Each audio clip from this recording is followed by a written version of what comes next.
ஓட்டுநர் நடத்துனர் சொந்தங்கள் அனைவருக்கும் வணக்கம். எல்லோரும் ரிசல்ட்டு வந்துருச்சுங்க. இப்போ எல்லோரும் குழப்பமான மனநிலையில் தான் இருக்கோம். யாருக்கு செலெக்ஷன் லெட்ரு வரும், அதாவது கால் லெட்டர், கால் யார் வீட்டுக்கு வரும், யாருக்கு வராது, இதை பற்றி நான் உங்களுக்கு தெளிவாக சொல்கிறேங்க. ஏன் நான் சொல்கிறேன்னா, ரிசல்ட் வர்றதுக்கு முன்னாடி கட் ஆஃப் மார்க் வந்து 24 தான் இருக்குன்னு அனலைஸ் பண்ணி சொன்னது நான் தான். ரிசல்ட் வந்ததுக்கப்புறம் தான் நிறையா சேனல் வந்து 24 மார்க்குக்கு மேலே தான் கட் ஆஃப் அப்படின்னாங்க. நீங்கள் என்னோடய வீடியோஸ் வந்து நீங்கள் சர்ச் பண்ணி பார்த்தா உங்களுக்கு தெரியும். நான் 24 மார்க் வந்து கட் ஆஃபுங்கிறது வந்து ரிசல்ட் வர்றதுக்கு 1 வீக் முன்னாடி நான் சொல்லிட்டேங்க. எனக்கு என்னோடய அனலைசிங் படி பார்த்தோன்னா, இந்த டைம் வந்து யாருக்கு வந்து கால் லெட்ரு வரும் அப்படிங்கிறத வந்து நான் தெளிவாக உங்களுக்கு சொல்கிறேன். அது மட்டும் இல்லாமல் என்னோடய சேனலில் நிறைய பேர் வந்து கமெண்ட் செக்ஷனில் நிறைய டவுட் கேட்டிருக்கீங்க. எஃப்ஐஆர் ஃபைலாக இருக்குங்க, 304 இருக்குது, 304A இருக்குது, எனக்கு வேலை கிடைக்குமா, அப்புறம் நிறக்குருடு, பவர் வந்து 6 பாயிண்ட் கீழே இருக்குங்க, எனக்கு வேலை கிடைக்குமா அப்படின்னு ஒரு சில பேர் கேட்டிருந்தீங்க.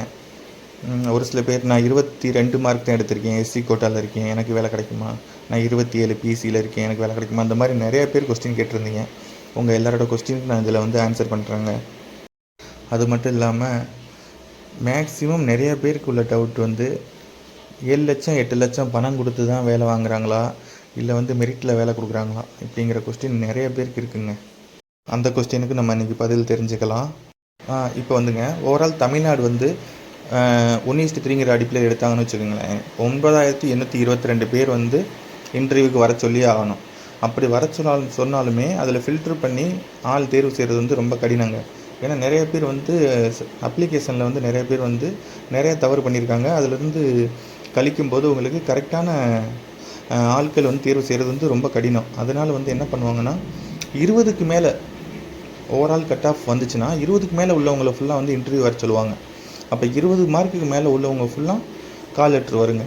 ஓவரால் தமிழ்நாடு 1:3 அடிப்படையில் எடுத்தாங்கன்னா. ஆனால் அந்த மாதிரி எடுக்காமல் சப்போஸ் மண்டலம் வாரியாக எடுத்தாங்கன்னா, அதாவது கோட்டம், கும்பகோணம், சேலம், எம்டிசி இந்த மாதிரி தனித்தனியாக அவங்களுக்குள்ளே வந்து ஒரு கோட்டம்னா அந்த கோட்டத்துக்கு அப்ளை பண்ணவங்களை பொறுத்து ஆள் எடுத்தாங்கன்னு வச்சுக்கோங்க.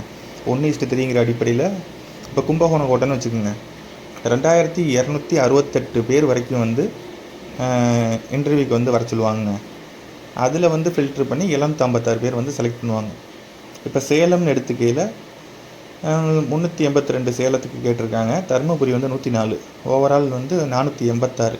அப்போ 1:3 அடிப்படையில் 1458 பேரை வந்து இன்டர்வியூ வந்து வர சொல்லுவாங்க. அதில் வந்து 486 பேர் வந்து செலக்ட் பண்ணுவாங்க. அதே மாதிரி சென்னை வந்து 364 போஸ்டிங். அப்போ ஓவரால் 1:3 முறையில் பார்க்கும்போது 1092 பேர். திருநெல்வேலி வந்து 362 பேருங்க. திருநெல்வேலி வந்து 139 பேர் கேட்டிருக்காங்க. நாகர்கோவில் வந்து 129, தூத்துக்குடி 94. அப்போ ஓவரால் வந்து 1086 பேருங்க. அதே மாதிரி கோவை வந்து 100, ஈரோடு 119, திருப்பூர் வந்து 58, ஊட்டி 67ங்க. இப்போ ஓவரால் பார்க்கும்போது 344 போஸ்டிங்கு 1032.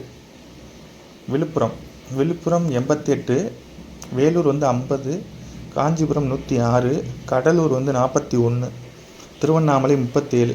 அப்போ ஓவரால் 966, 322 போஸ்டிங்கு. அதே தாங்க மதுரைக்கும் அதே சேம் போஸ்டிங் தான், 322. மதுரை 190, திண்டுக்கல் 60, விருதுநகர் வந்து 72. அப்போ ஓவரால் வந்து 966 போஸ்டிங்க. 966 பேருக்கு வந்து இன்டர்வியூ லெட்ரு போய் அதில் 322 பேர் வந்து செலக்ட் பண்ணுவாங்க. அதே மாதிரி எஸ்சிடிசியை பொறுத்த வரைக்கும் பார்த்தீங்கன்னா 318, 954 கவுன்சிலிங் லெட்டர் போகும். அதிலிருந்து 318 பேர் வந்து செலக்ட் பண்ணுவாங்க. இது ஓவரால் 1:3 அடிப்படையில் ஓவரால் தமிழ்நாடு ஃபுல்லாக கவர் பண்ணி எடுத்தாங்கன்னா 9822 பேர் போவாங்க. அதான் 20 மார்க் மேலே உள்ளவங்க எல்லோரும் போவாங்க. ஓகேங்க. இப்போ நீங்கள் என்ன பண்ணுறீங்கன்னா, நான் லெஃப்ட் சைடில் கார்னரில் கொடுத்துருக்கேன் பாருங்கள். இந்த நம்பர், ஒவ்வொரு நம்பரும் எந்த கோட்டத்தை சேர்ந்ததுன்னு எனக்கு கீழே கமெண்ட் செக்ஷனில் வந்து கொஞ்சம் மென்ஷன் பண்ணுங்கள். இப்போ 5101, 5104 இது வந்து எந்த கோட்டம். அதே மாதிரி வந்து 5205, 5210 இது கும்பகோணம் கோட்டங்க, என்னோடய கோட்டம், அதனால் எனக்கு தெரியும். அது மாதிரி 53 11 53 13 54 14 54 15 இது ஃபுல்லாக எந்த கோட்டத்தை சேர்ந்ததுன்னு நீங்கள் கீழே கொஞ்சம் கமெண்ட் செக்ஷனில் வந்து எனக்கு இன்டிமேட் பண்ணுங்கள். நான் ஒவ்வொரு அப்படி பண்ணிட்டீங்கன்னா நான் என்னோடய எக்ஸல் சீட்டில் வந்து எத்தனை பேர் உங்கள் கோட்டத்தில் எழுதியிருக்காங்க, உங்கள் கோட்டத்தில் எத்தனை பேர் வரைக்கும் செலெக்ஷன் போவாங்க அப்படிங்கிறத வந்து நான் உங்களுக்கு தெளிவாக நெக்ஸ்ட் வீடியோவில் நான்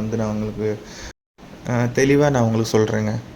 இப்போ வந்து என்னோடய கும்பகோணம் கூட்டத்துலேயும் எஸ்சிடிசிலையும் எத்தனை மார்க் வரைக்கும் கரெக்டாக செலக்ட் பண்ணுவாங்க, எத்தனை மார்க் வரைக்கும் இன்டர்வியூ லெட்டர் போகும்னு என்னால் கிளியராக சொல்ல முடியும். கும்பகோணம் கோட்டத்தை பொறுத்த வரைக்கும் 22 மார்க்குக்கு மேலே உள்ளவங்க அனைவருக்குமே கால் லெட்ரு வரும். அதே மாதிரி எஸ்சிடிசியில் 19 மார்க்குக்கு மேலே உள்ளவங்க அனைவருக்குமே கால் லெட்ரு வருங்க. ஓகேங்களா? புரிஞ்சிச்சுன்னு நினைக்கிறேன் உங்களுக்கு. ஓகே, நெக்ஸ்ட் வந்து இதாங்க ஓவரால் பிடிஎஃப். எல்லாரோட மார்க்குமே இதில் இருக்குது. இதில் வந்து நம்ம கரெக்டாக ரிஜிஸ்டர் நம்பர் வாரியாக தான் கொடுத்துருக்காங்க. 11-10-01 11-10-02 இந்த மாதிரி அடுத்தடுத்து கொடுத்துருக்காங்க. இதில் வந்து நம்ம இந்த மாதிரி ஓப்பனாக கொடுத்ததுனால இதில் வந்து மேக்ஸிமம் வந்து பணம் வாங்கிட்டு வேலை கொடுக்க மாட்டாங்க. ஒரு சில பேர் பயந்துக்கிட்டு யாராச்சும் பக்கத்தில் உள்ளவங்கள்ட்ட போய் ஏதாச்சும் கட்சி தலைவர் அந்த மாதிரி காசை கொடுத்து ஏமாந்துடுறீங்க. உங்களுக்கு வேலை கிடைக்கணும்னு இருந்துச்சுன்னா கண்டிப்பாக கிடைக்கும். நீ அவர்கிட்ட பணம் கொடுக்கலைனாலும் உங்களுக்கு அப்பாயின்மெண்ட் ஆர்டர் வீட்டுக்கு வந்துடும். அதனால் நீங்கள் பணம் கொடுக்கணும், 7 லட்சம் 8 லட்சம் கேட்குறாங்க அப்படிங்கிறத நீங்களாக க்ரியேட் பண்ணிக்கிட்டு நீங்களாக மனசை போட்டு குழப்பிட்டு இருக்காதீங்க. நேர்மையாக எக்ஸாம் வச்சுருக்காங்க, நேர்மையாக வந்து ரிசல்ட் வெளியிட்ருக்காங்க, நேர்மையாக தான் நடக்கும். ஓகேங்களா? காசு கொடுக்குறவங்கன்னா இருக்காங்க. காசு வந்து ஓப்பனில் எடுத்தால் மட்டும்தான் அந்த மாதிரிலாம் காசு கொடுத்து எடுப்பாங்க. இது ஓப்பன் கிடையாது.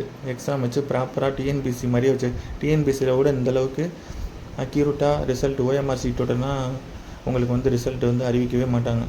அந்தளவுக்கு ரொம்ப அக்யூரேட்டாக எடுத்திருக்காங்க. போன செலெக்ஷனில் வந்து மெரிட்டில் தான் எல்லாருமே போயிருக்காங்க. பணம் கட்டியும் போயிருக்காங்க. பணம் கட்டி போனவங்க எப்படின்னா பணம் கட்டியிருக்காங்க, அவங்க அதனாலனா ஒன்றும் வேலைக்கு போகல, அவங்களுக்கு அப்பாயின்மெண்ட் ஆர்டர் ஆல்ரெடி ரெடி ஆயிடுச்சு, அவங்க தெரியாமல் பணம் கட்டி அந்த மாதிரி போயிருக்காங்க. நிறைய பேர் மெரிட்டில் போனவங்க இருக்காங்க. அதனால் அதை பற்றி யாரும் கவலைப்படாதீங்க. இன்னொன்று வந்து எஃப்ஐஆர் வந்து 304A இருந்துச்சுன்னா நீங்கள் ஆல்ரெடி மென்ஷன் பண்ணியிருக்கணும். உங்கள் அப்ளிகேஷன் அப்ளை பண்ணும்போது உங்களுக்கு கேஸ் இருக்கான்னு கேட்டிருப்பாங்க. அதில் அப்ளை பண்ணிவிட்டு கிரிமினல் வழக்காக இருந்தால் மட்டும்தான் உங்களை வந்து வேலைக்கு வந்து இது பண்ணுவாங்க. கிரிமினல் வழக்கு இல்லைன்னா உங்களை வந்து இதெல்லாம் பெரிய விஷயம் இல்லை. இந்த கேஸ் வந்து பெரிய இஷ்யூவாக எடுத்துக்க மாட்டாங்க என்னை பொறுத்த வரைக்கும். அதனால தான் வந்து வழக்கு இருந்துச்சுன்னா என்ன வழக்குங்கிறத வந்து தனியாக மென்ஷன் பண்ணுன்னு சொல்கிறாங்க. கிரிமினல் வழக்காக இருந்தால் மட்டும்தான் வந்து உங்களை வேலையில் செலக்ட் பண்ணுறது கஷ்டம். 304A இருந்துச்சுன்னா இது வந்து வார்னிங் தான். 304Aங்கிறது வந்து உங்களுக்கு தீர்ப்பு எதுவும் வரல, இல்லை நீங்கள் தவறு பண்ணிட்டீங்க அப்படின்னு. அதனால் இதுக்கெல்லாம் வந்து உங்களை வந்து வேலை கொடுக்காமல் நிறுத்தி வைக்க மாட்டாங்க. இன்னொன்று வந்துட்டு ஐ பவர் வந்து 6 பாயிண்ட் மேலே இருக்கணுங்க. கண்டிப்பாக அது கம்மியாக ஸ்பெக்ஸ் போட்டிருக்கலாம், என்ன வேணால் பண்ணி அது லென்ஸ் போட்டிருக்கலாம், அதெல்லாம் பிரச்சனை இல்லை. உங்களுக்கு பவர் வந்து அதே மாதிரி கவர்மெண்ட் ஹாஸ்பிட்டலில் தான் வந்து நீங்கள் வந்து சர்டிஃபிகேட் வந்து எடுத்து கொடுக்கணும். உங்களுக்கு வந்து கால் லெட்ரு வரும். கால் லெட்ரு உங்களுக்கு மென்ஷன் பண்ணியிருக்கேன் பாருங்கள். போன வருஷம் வந்த கால் லெட்டருங்க இது. என் ஃப்ரெண்டுக்கு வந்த கால் லெட்ரு, நான் உங்களுக்கு வந்து அதை மென்ஷன் பண்ணியிருக்கேன். இந்த லெட்டரில் நீங்கள் படித்து பார்த்தா உங்களுக்கு கிளியராக தெரியும். எல்லாமே இப்போவே எடுக்கணும், கால் லெட்டரே வரல நான் முன்னாடி எடுத்து வச்சிடலாமா அப்படின்னு கேட்டிங்கன்னா தேவையில்லைங்க. அட்வான்ஸெலாம் எடுத்து வைக்க தேவையில்லை. உங்களுக்கு 1 வீக் மேலேயே டைம் இருக்கும். அதனால் அவசரப்படாதீங்க. கால் லெட்டர் வந்ததுக்கப்புறம் அதை பற்றி நீங்கள் முடிவு பண்ணிக்கலாம். எல்லாமே ஈஸியாக எடுத்துக்கலாம். அந்த மாதிரி தான் இருக்கும். ஆனால் ஐ டெஸ்ட்டாக இருக்கட்டும், மற்றபடி மெடிக்கல் ஃபிட்னஸ் சர்டிஃபிகேட், இது ரெண்டுமே வந்து நீங்கள் கவர்மெண்ட் ஹாஸ்பிட்டலில் அது மட்டும்தான் எடுக்கணுங்க. அதில் தெளிவாக அதிலே மென்ஷன் பண்ணியிருப்பாங்க, நீங்கள் செக் பண்ணிக்கோங்க.